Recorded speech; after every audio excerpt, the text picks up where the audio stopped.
নমস্কার, আমি সোনালি। আজকে তৈরি করব এমন একটা লিকুইড খাবার যেটা জবা ফুল গাছের গোড়ায় দিলে পুরো গাছ ফুলে ভরে যাবে। চলুন দেখা যাক। এই যে নিয়ে নিয়েছি আলুর খোসা, এতে প্রচুর পরিমাণে পটাশিয়াম থাকে। এটাকেই আমরা জলের মধ্যে ভিজিয়ে রাখবো সপ্তাহখানেক ভিজিয়ে রাখলে তাহলে আমাদের রেডি হয়ে যাবে। এই যে আমি এক সপ্তাহ আগে ভিজিয়ে রেখেছিলাম, এটা এখন রেডি। এটা এখন মিশিয়ে গাছের গোড়ায় দিয়ে আপনাদের দেখাবো।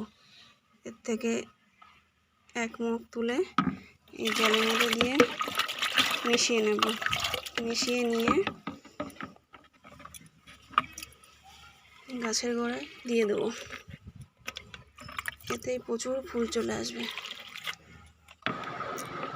লিকুইডটা দেওয়ার এক মাস বাদে দেখুন গাছ ভর্তি ফুল, একদম হলুদ হয়ে গেছে। যখন ফুল শেষ হয়ে যাবে গাছে তখন আবার এই লিকুইডটা প্রয়োগ করব। দেখুন কত ফুল, প্রচুর ফুল ফুটেছে, প্রচুর।